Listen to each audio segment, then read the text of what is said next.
Hello, everybody. Welcome to our fireside chat with Chris. Now, Chris has a kind of mind-blowing story. He's creating a dream that I think many of us have. I think he's living the dream already by the looks of your house.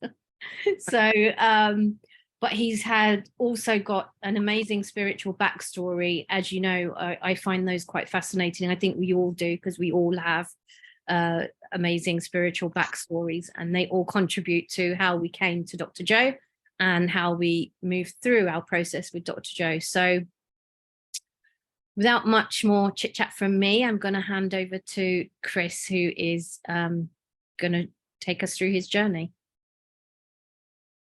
Thank you very much, Mona. I appreciate you having me here today. Nice. And hello, everybody. I'm Chris Newberry. And so I guess in kind of telling the story how or what everything that's happened kind of started when I was in high school. And I had a teacher, a psychology teacher, and I was in a second period class. I really liked him a lot. And one Monday morning, we came in into his class, and he said that one of our friends, or this girl that we knew in the school, had been in a car accident over the weekend, and she was in critical condition, and they didn't know whether or not she was going to survive.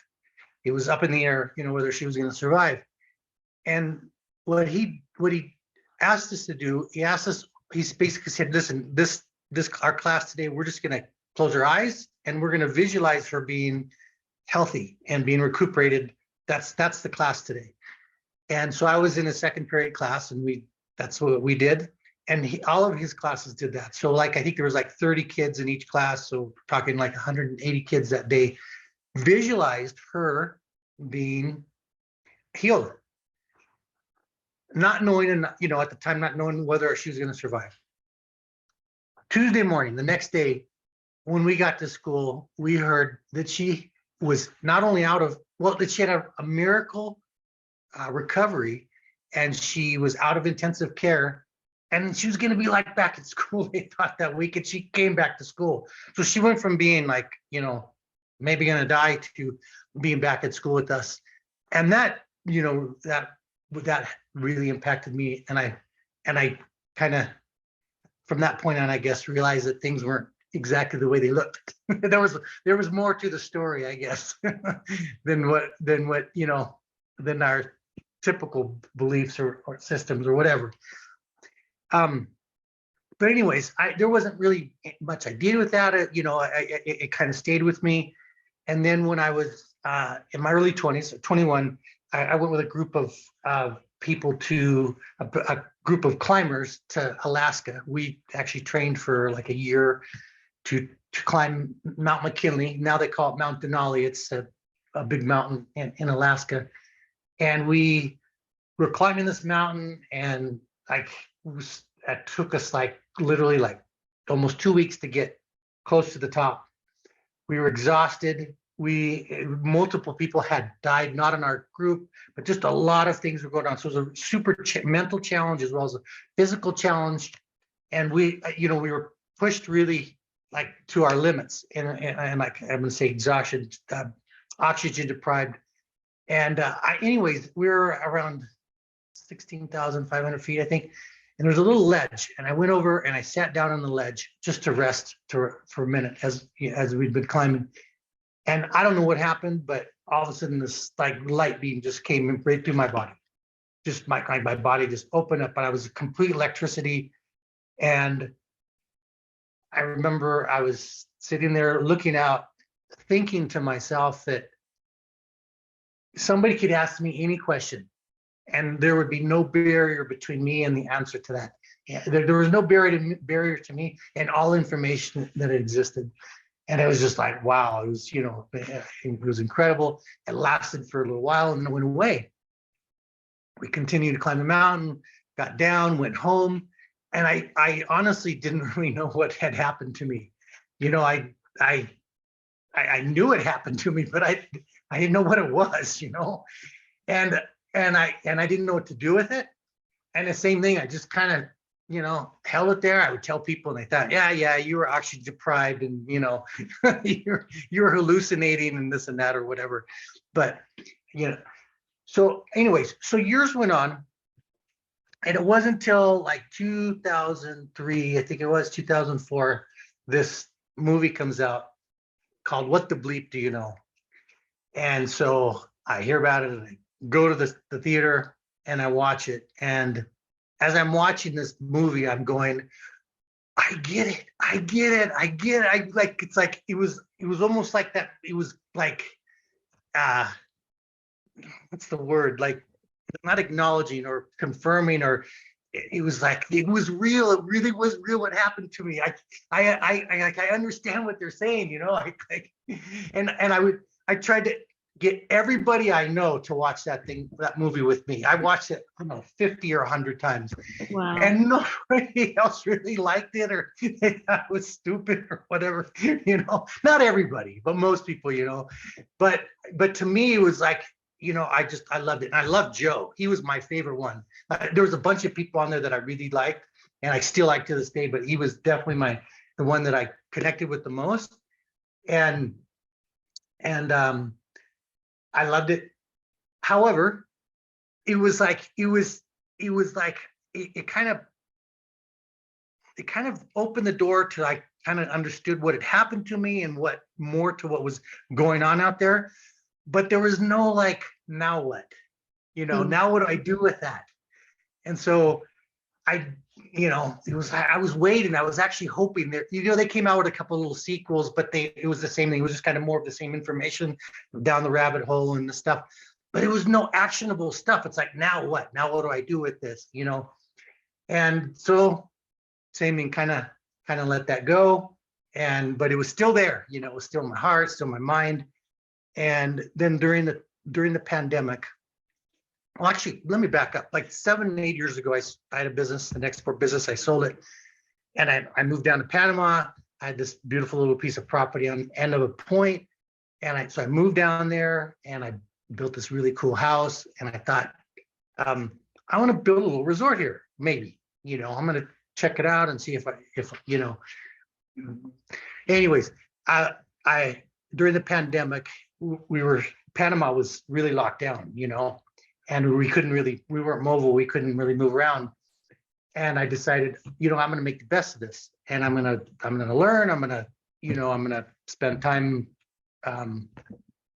Anyways, I found Dr. Joe on Gaia, his Rewired, and I watched it and I loved it. I absolutely loved it. And then I started watching his testimonials, and I was like, I am in. I'm gonna do whatever it takes. I'm gonna get into one of his events. And I don't know what day it was or whatever, but I logged in to his website, and the registration had just come open for the Cancun event that was coming up, and I took it, and that was, those Cancun events sell really fast, and I wasn't or anything. Like, I had no pre-notice that it was coming up. I just happened to log on. Registration came on, and I was fortunate to get it. Flew to Cancun, attended the event, went through the event, and had the extraordinary experience that people have when they go to those events. And it changed everything really in the way I was thinking, and I like a lot. I don't know, a lot of the limitations that I think I was living with just kind of like evaporated. And I made a decision that I'm going to do something great. I don't know exactly what it is yet, but I'm going to do something great there on that peninsula. And I was thinking, I'd like to be involved with Joe, or with Joe's work. And I actually met people there at the event, that first event. I've been to like 14 of them now.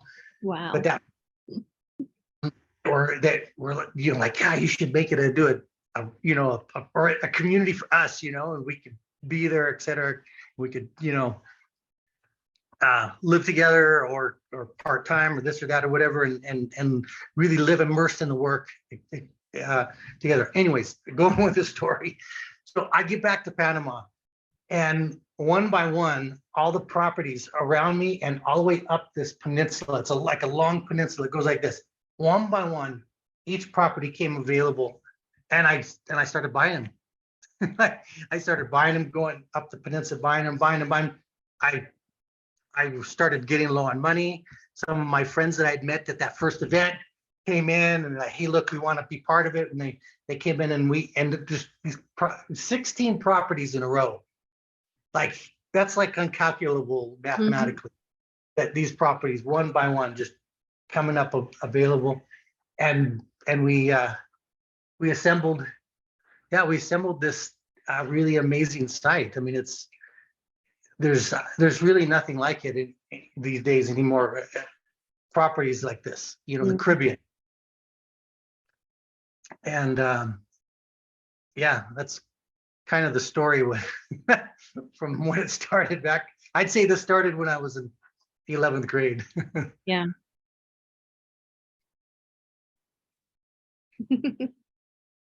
So. Okay, does anybody have any questions before we can go into a bit more detail of so you did the first event. When was that? That was in February of 2021. Wow. So from watching What the Bleep and those movies to Rewired, you started to watch Rewired in 2021. You went to the first. Huh? At the end of 2020, I started watching Rewired. And oh wow! So by 2021, you got into the first event, and your first property became available about a year later. Oh, after the event, when I came back, they were actually available. Wow. Yeah. Wow. Yeah. One property was. I started to negotiate it, and then another one, then another one, then another one, and one after. So before we came on this call, we were talking about how decisions that we make impact how we create things in our reality. So, and you also mentioned that you'd set up stuff from beforehand, but everything became like it just opened out for you, right? So can you tell us a little bit more about what's your thinking how were you being during the day? Were you meditating like 5 hours a day? What were you doing? Okay, so an interesting thing what you just mentioned about things like lining up. When I came back from the event and I started buying those properties and I was moving forward, what I started to realize that things were syncing up before I'd even gone to the event and made the decision. And so which was really interesting because, Joe talks about how in the quantum, there's no time, so time is eternal in the quantum. So it's like the decision that I made in February of 2021 affected, in a way you could say, the past, and things started syncing up for that decision that made afterwards, and continued to sync as we were moving forward in time. That's really bizarre. So stuff was lining up before you decided that's what you wanted to do, and you realized that because you looked back and thought, oh, okay, everything's lined up. That's how did you know that it's all lined up already? Well, just because some of the people that sold to me would have never sold, right. And things happened in their lives, things changed, coincidences, but lots of coincidences. And they're all 16 independent owners of those properties. They're not like part of a group or a chain. All of them were individual, except for one of them was in three three sections. We bought one Okay. section and then we bought another and then another one. The other ones were all different individuals. That's too much of a coincidence to say it's just a coincidence, right? And some of the stories behind the reason, of the sales also were quite coincidences. So, but anyways, back to your question. You said what I was doing. Yeah. So when another decision that I made at the event, that I was going to meditate every day, and at 4 a.m. So I came back from the event every day. I mean, sometimes 5 a.m., maybe on a Saturday or Sunday morning, 6 a.m., but pretty much it was every day, 4 a.m. meditation. Wow. And I would usually do one of Joe's. I would either do abundance or a blessing of the energy centers, or time space. Those are probably my three favorites. Oh, I love them, love all of them. But I would rotate them. Those. I would do another meditation, usually later in the morning, for about an hour, and that was just I would do it on the edge of my bed, and it was just kind of me self-guiding. And then in the afternoon or the evening, I'd do another one. So usually 3 meditations during the day. And did you have the idea or the intention that, I'm doing it with the intention of having this resort set up, or was your heart and mind open to whatever comes to you? Because we're often told focus on something, and then people say, no, don't focus, just be open to whatever comes to you. I was open. Okay.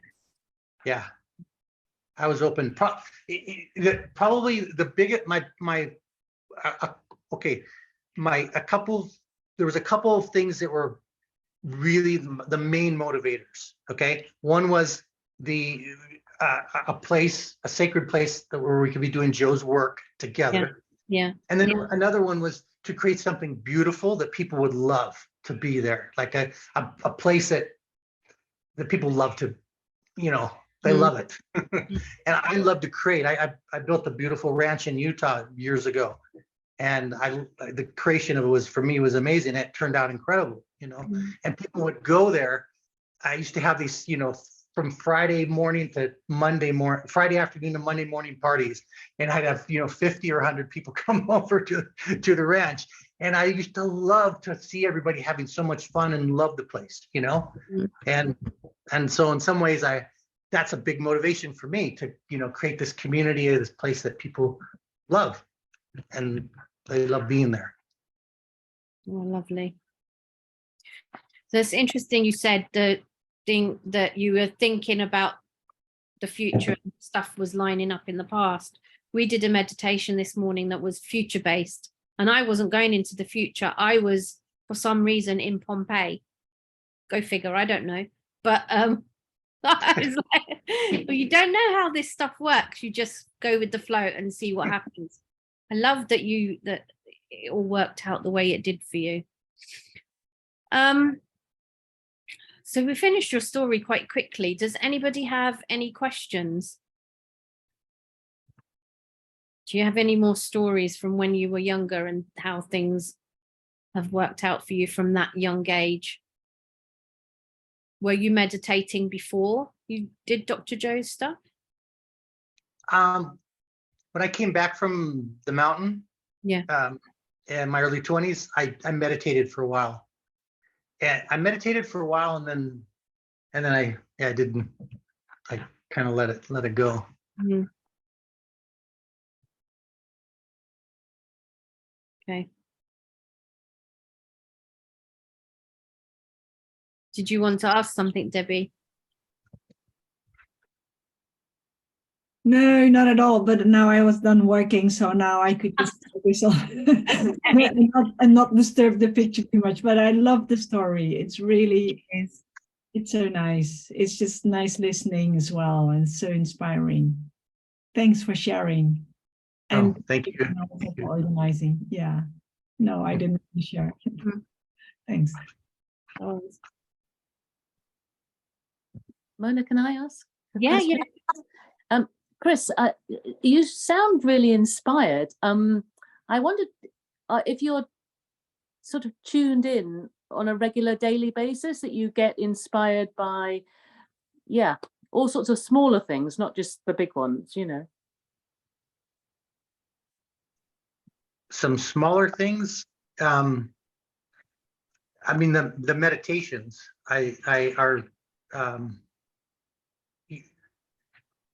the meditations are something that, you know,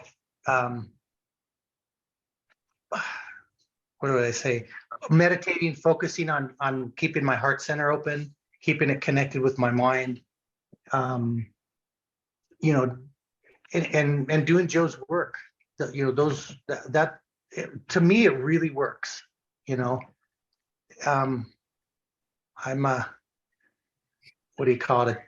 An advocate. I mean, I guess, is everybody here? And I'm not even sure, Mona. I'm sorry, I'm not sure if everybody here's even been to Joe events or if they haven't been, they yes, they're either been to a Dr. Joe event or they've done progressive and intensive. Okay, so everybody's familiar with Joe. Yeah.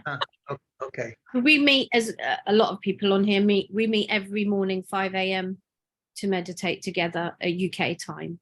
So, but Beautiful. you said 4 a.m. So that's making me think: do I get these people up at 4? Yeah, you know. Okay, so I just finished Joe's 4-day in Denver. Okay. On Monday, and he said that we didn't do the 4 a.m. pineal gland meditation. And I when he said, yeah, we're going to do it at 6, and I was kind of, oh no, I wanted to do it at 4, you know. And but he said something interesting. He said, you know, you guys are all advanced. You guys are the committed ones who've been meditating, have a history of meditating. You already have a lot of melatonin in your brains comparatively. And he said it's fine at 6. So I thought about it. I've decided to change it to 5. I'm gonna start doing them at 5 because sometimes when I want to stay later, friends or family or something going on, and I stay up later, that 4 a.m. this gets tough, you know. Yeah. I think 5 a.m. will be a little more workable on that. So. Oh, damn, guys.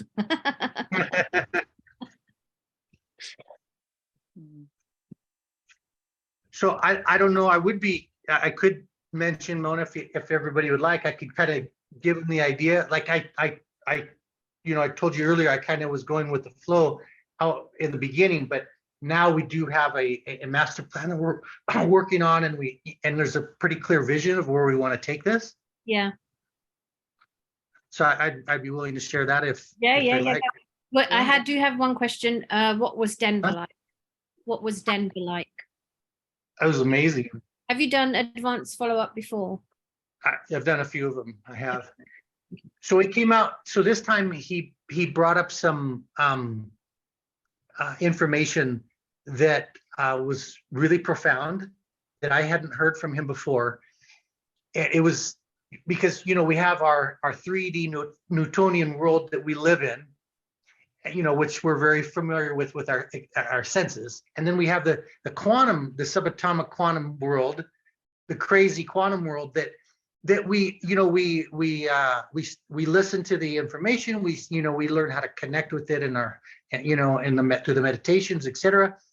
But bringing those two together visually for me was always very hard. And anybody I've talked to kind of is the same thing. It's like it's hard to, you know, to bring those together, you know, and especially like when we get into the thing of nothingness, you know, taking ourselves into nothing. That's a challenge for most people anyways.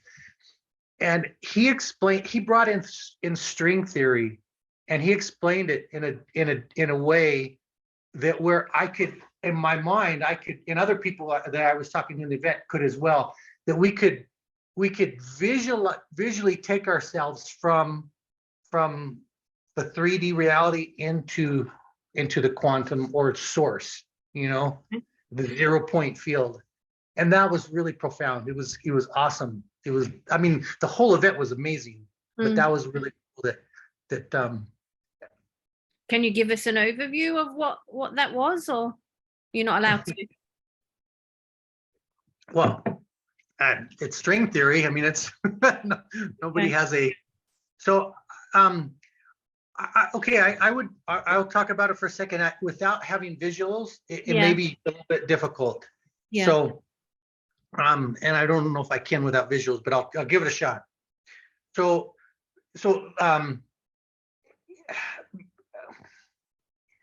in our 3D reality, okay, we're at the slowest frequency, basically, you know, where the waves are on the slowest. And as we move up, you know, through, you could call it through dimensions, or you could call it through, or we speed up the frequencies and we move closer and closer to source. We pass through light, the speed of light, and then to the subatomic, and then Planck's field, and then to ultimately to source, which is where there's no vibration at all. It's just everything is in the 0 point. Everything is, you know, unified, I guess you could say.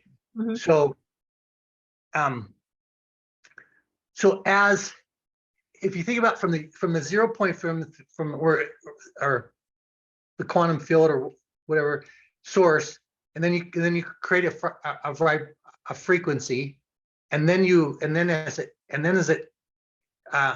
comes down, and then those waves start to loop back, and they connect, and they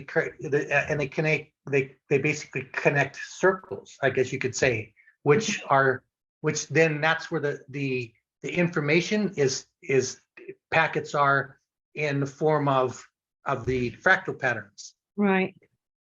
And so I don't know, I think I'm doing a lousy job of explaining this, but Okay. but anyways, so it's like, if you go back down, that's why I wish I had the visuals. If you go back down to the slowest frequency, right?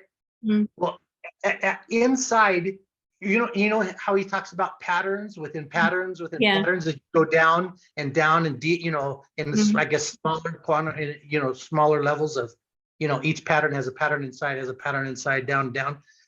So you have that frequency, or each frequency, we'll call it a frequency in our 3D reality, right? Inside has all those other frequencies, all the way down to the 0 point field, little by little by little. So everything in our reality, everything that we see, we already know it's energy, but when you start to realize that it visually, that it's the, how do I explain this part?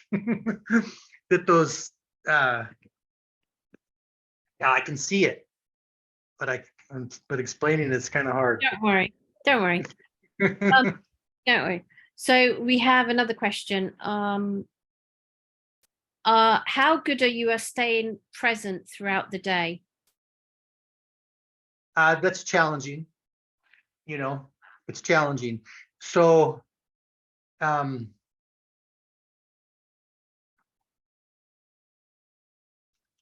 it's challenging. I guess doing meditations 3 times a day at different, you know, it feels like they're equally spaced out, helps with staying present, compared to like I only do it once a day. So I guess that makes a difference to being able to be present. I think that's always that's a, you know, becoming more and more present is kind of like, I don't know if you ever get to that place where you're, you know, it's something you're always maybe improving on. Yeah. I think, you know. Yeah. And I think it's probably always somewhat of a challenge. Yeah. Yes. Are there any other questions? Do you want to talk about? Oh, okay. I'm curious to hear more from your project. Yeah, that's exactly what I was going to say, and how you would like involvement from Dr. Joe's students. So. Okay, great question. So the idea, the vision for this beautiful peninsula is to create a resort community where, you know, people live either part-time or full-time, or come on vacation among other people, other like-minded souls who are, you know, have that same energy, or searching, or working on the same, you know, working with the same work, I guess. in a wellness, spirited lifestyle, or the wellness center that has, obviously the normal spa services, but also the energetic medicines, and then the longevity, technologies that are out there now, like stem cells and cryotherapy and other things that are coming out with now, to just all those things to really enhance life, enhance consciousness, lots of spiritual activities, like walking meditations throughout the day, scheduled things, coherence healings, remote as well as, in person, content, Joe's content and other, content that fits with it, throughout, we're going to have a beautiful event pavilion up on the hill overlooking the Caribbean there. And that, event pavilion will be used for, lectures and, talks, discussions, about spiritual and other things, wellness and a type of, topics, humanitarian projects. This peninsula is an incredible ecosystem, between the reefs. This is, there's like 80 acres of vibrant, healthy, beautiful reef systems. There's a rainforest, in the middle, where there's beautiful freshwater lake, and there's, all these animals, exotic animals. So there's, a lot of eco type of projects, to be taken care of. The sacred place, a beautiful place, and then my neighbors. I have these beautiful neighbors, the Nobi indigenous tribe, and they have, the elders are very good friends of mine.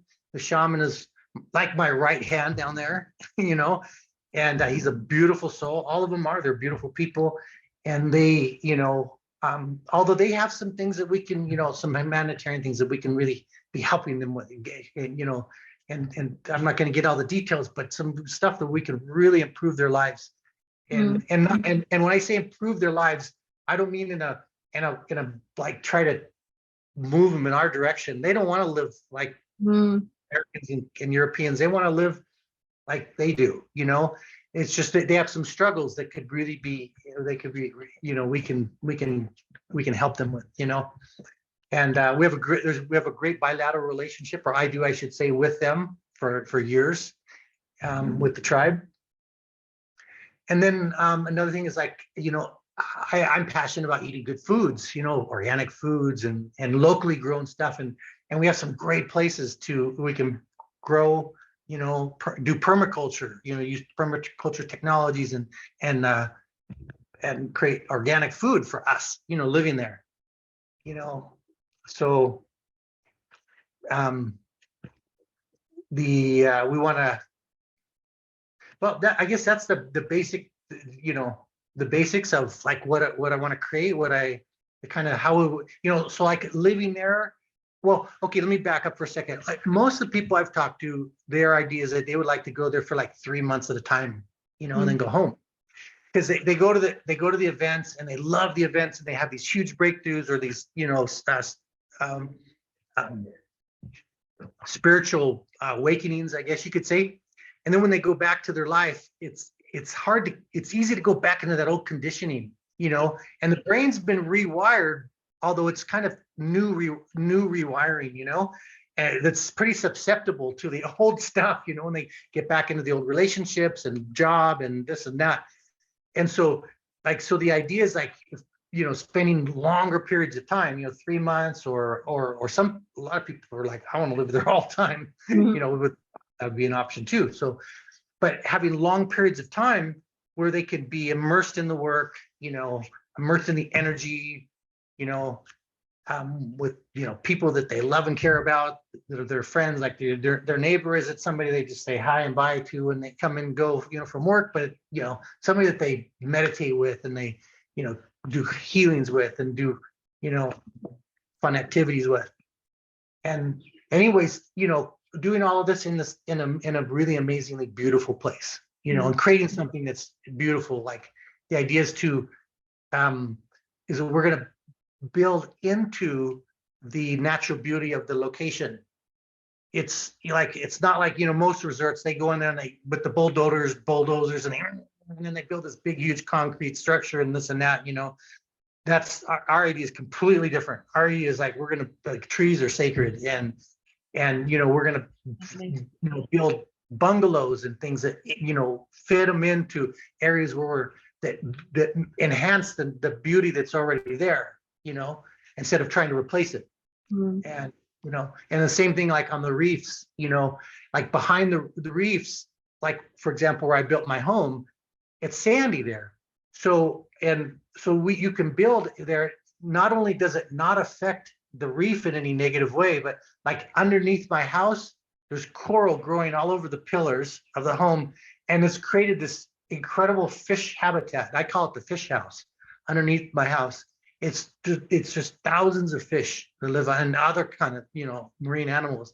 So I've created this whole ecosystem under my house, or you know, so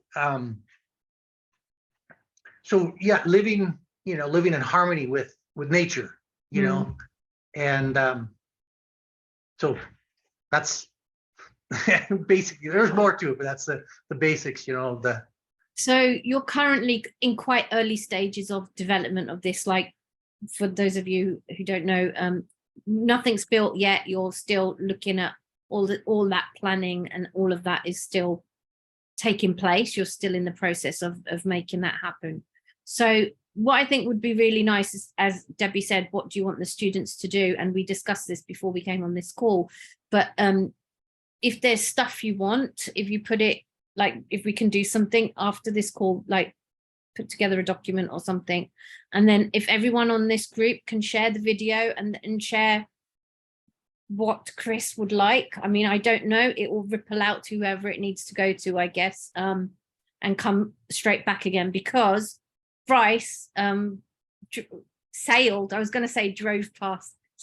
past your house, and that's so random because I thought he was joking, and he sent a picture to prove me wrong. So so it's possible that you will get all that you're looking for. There are some people in the group who were just sitting down to do a project plan or do something with exactly the same thing in the same area. So I believe in signs. I believe in taking, you know, things that and counting them as a win, whether they are or not. I believe in cheating when it comes to the relationship with the divine. Like, if it works for you, it's a win, go for it. So please do, Chris, give us any info that you need. I'll put it in the groups that I know of, and if anyone in this group wants to share in the groups they know of, obviously ask permission. Not everybody likes it, so do ask permission, and let's see how we can what we can do, because it does sound amazing. So right now we're, like I said, we're in the planning stages, and I am open for bringing in more partners. So investment, we're looking for investment to continue on with the next steps, to continue on with the planning. We do have some of the land that we've purchased. We still have some outstanding liabilities on that, and then we're and then also moving into the design of the actual, you know, the units that we want to make there. And so there's, yeah, so any type of skills around project development, finance, money raising,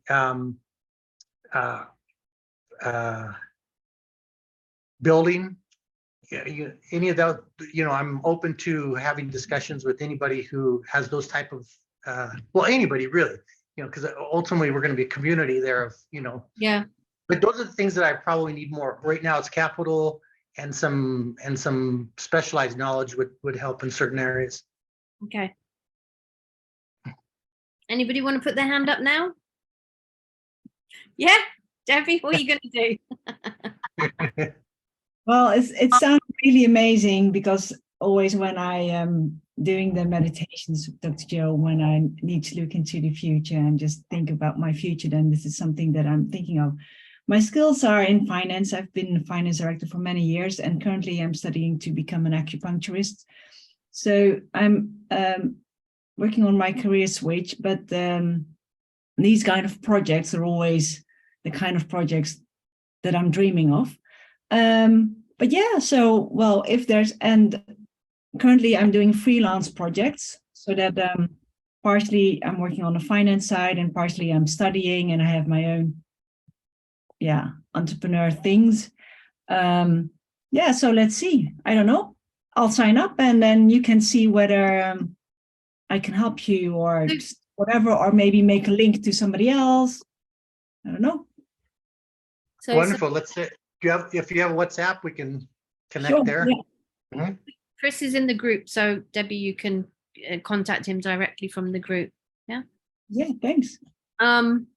Nicola's asking, have you thought about contacting Dr. Joe? It would be an amazing venue for a retreat.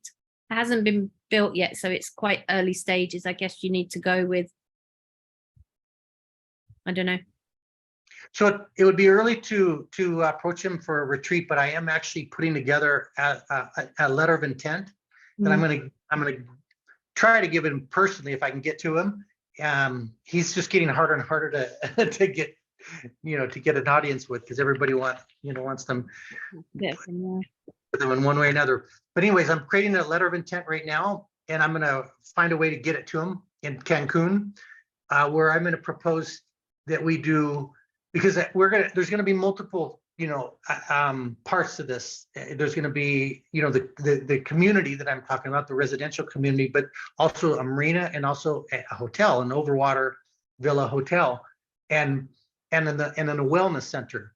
And they work, and I see them working together. That, like, the wellness center would be, a lot of people in Joe's events are skilled energy healers, or like Debbie just said, she said studying to be an acupuncturist.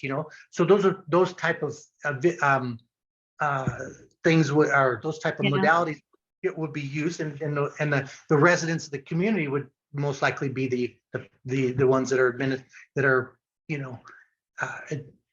providing those services, and that's obviously an opportunity for them, whether the time that they're there. So anyways, so the letter of intent with Joe is what I'm going to ask him, or I'm going to try to show him how it could be in his best interest to brand it as an encephalon resort, where he could, people could in his community could be coming there for extended time periods to practice the work, as well as then do like fractional ownership in the homes, so that people who be there for 2 or 3 or 4 months or whatever can buy fractional ownership in the homes, and they could be coming in. Anyways, but it would all be an encephalon type of a thing. I don't know if he's going to go for it. I'm actually consulting with, or I was consulting with Julissa and with Kevin and Maria and the people around him to how it could make it work so it would really serve his purposes, because his main motivation right now is his research, and that's why I talked to Kevin, who's in charge of the research team there at the event, and about how we could set up a research facility here, so that as we're doing like the coherence healings and et cetera, that we could be collecting data for Joe's work, and it would be even another level, because like at the advanced follow-ups, those are his most call it skilled, or his most powerful healers, the ones that go to the events that are in the healing groups, and that's what he really wants, because he wants to create more and more of that data that shows that how this can really work.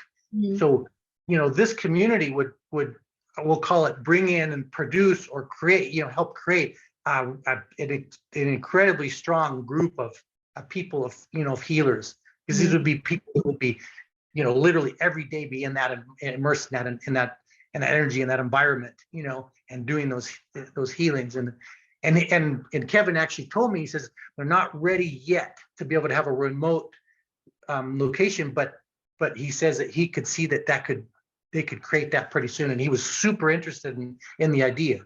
So hopefully that would be really amazing to me to to have not only have this be about a basis of or a base of Joe's work, but have him as a part of it. That would be Of course. that would be really amazing.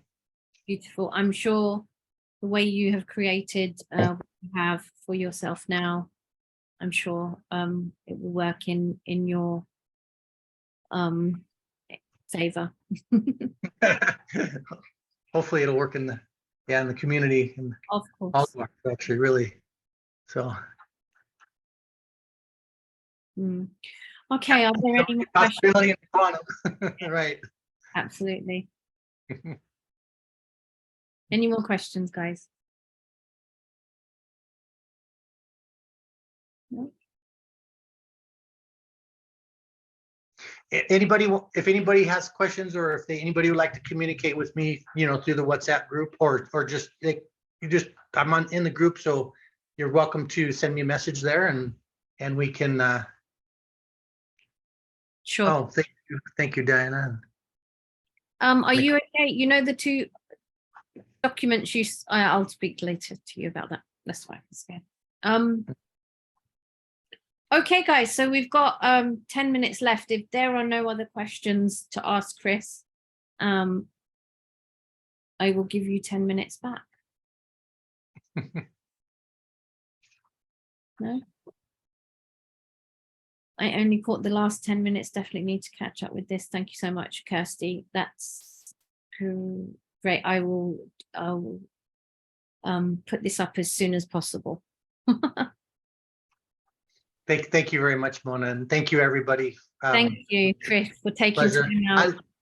I love talking about this, so thank you, everybody, all of you, for listening. Oh, no, that was lovely.